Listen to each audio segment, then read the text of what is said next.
ఆరోగ్యానికి హానికరమేరన్నా ఆరు బయట మల విసర్జన చేస్తే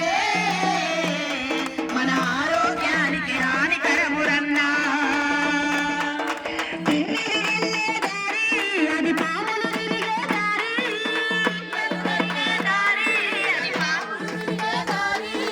పిల్లలు వెళ్ళే దారి అది పాములు తిరిగే దారి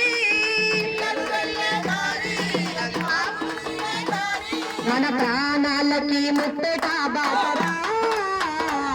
మన ఇంట పైకానుంటే మేలురా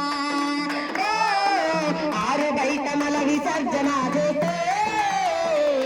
మన ఆరోగ్యానికి హానికరమేరన్నా ఆరు బయట మల విసర్జన